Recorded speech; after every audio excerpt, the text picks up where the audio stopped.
Hey guys, what's up? Chris Blum here, and welcome back to my channel where I talk about productivity, personal finance, investing, and real estate. In today's video, I'm going to do another book club series where I dive into a book I recently read and give the key concepts and takeaways that I gleaned from reading it. And today I will be going over Gary Vaynerchuk's Crushing It. But before I do, if you are enjoying the content or simply want to support my fledgling passion project, consider subscribing. And as Graham Stephan would say, smash the like button for the YouTube algorithm.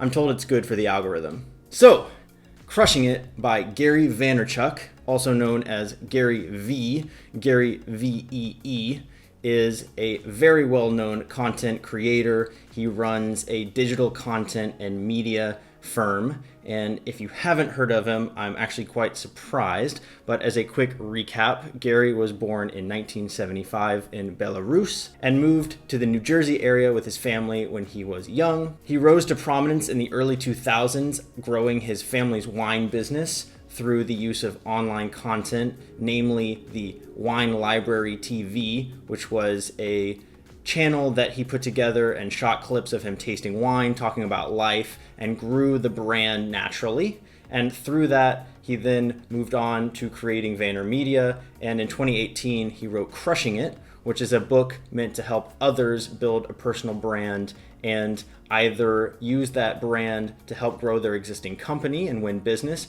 or create the opportunity to have themselves be a brand and be a company that other companies are willing to pay to do sponsorships or to create content for them.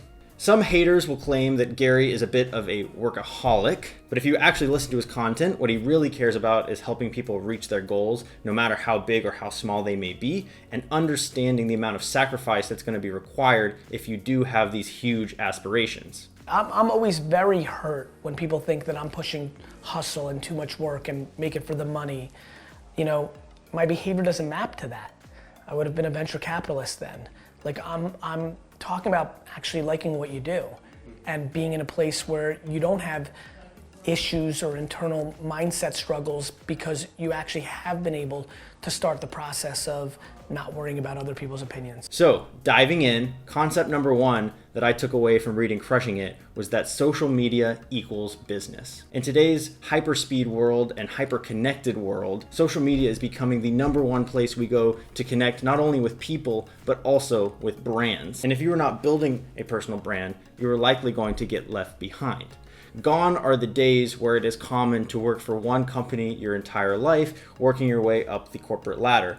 It's quite common for people to move companies and have multiple jobs, and even to move careers and have multiple careers. So creating a personal brand, a platform that you can use throughout your life and that can transcend whatever occupation or job that you find yourself in at the current moment, can help make these steps more fluid and help get you where you want to go. The other thing that's quite interesting about social media is that it allows you to connect directly with and build an audience. Gone are the days where you have to go through a gatekeeper and have someone judge whether or not you are good enough or whether or not you are interesting enough to have a brand. Whatever the opposite of entertaining is, that was you. It was the most boring audition I've ever sat through. Instead of needing to audition or go to some director to find out if they think you have what it takes, you can simply post videos to YouTube and then let your audience decide. And the interesting thing is that there is a wide array of content on YouTube that people love to watch and find interesting. So you do not have to be a model or a billionaire to be interesting on these platforms. Take myself, for example. I'm a commercial real estate broker in the San Francisco Bay Area, but I would love to create a personal brand and a community that transcends real estate and goes into the other topics that I'm interested in, such as personal finance, investing, and productivity. I can then create a community where I can learn and talk to interesting people. So if you'd like to be part of this community, I will leave all of my social media handles down in the description below, and I would love to connect with you. So concept number two, which follows this line of thinking, is that it's okay to admit what you don't know. You know nothing, Jon Snow. So many people are scared to get started with creating a personal brand because they don't think that they know enough or that they are interesting enough to create content that others will find interesting. But one thing that Gary Vee says that I think is super applicable is to document, not create. If you get in this mindset where you're not sure what to talk about, just document your journey.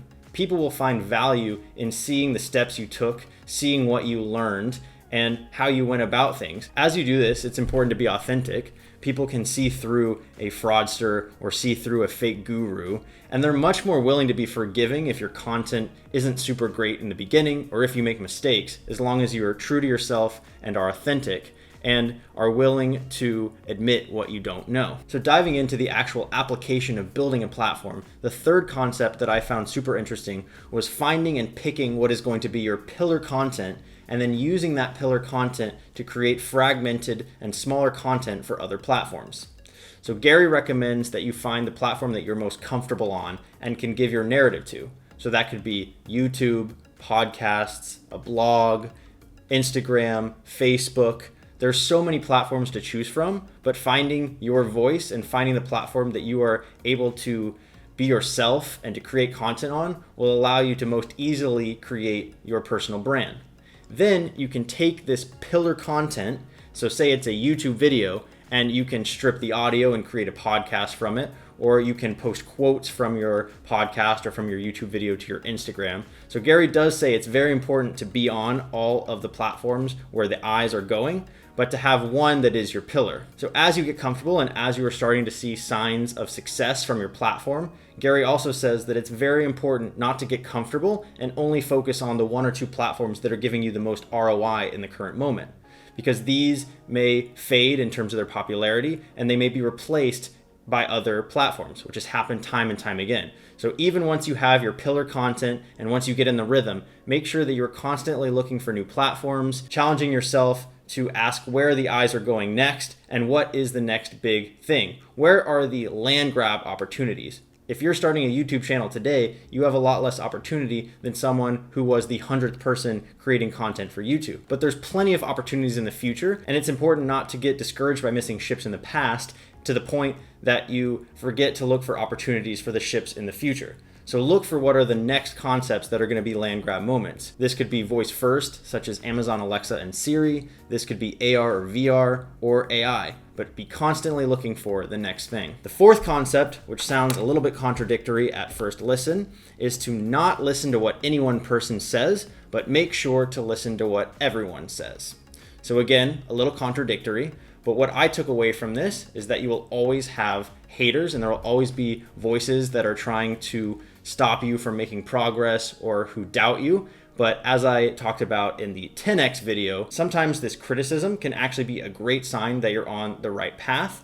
And it's important that you don't let one voice stop you from continuing and pushing through to become what you can be and to build your personal brand and platform. But Gary says it is important to listen to all of the voices, to talk to your haters, to care enough to try to convince them of what you see, but also to be willing to change your mind and be wrong and try to put yourself in other people's shoes, try to see why they see the world the way they do, and again, be willing to change your mind if you're wrong. Finally, the fifth and final concept that I took away was never to ask for something without first thinking about what you are giving in return.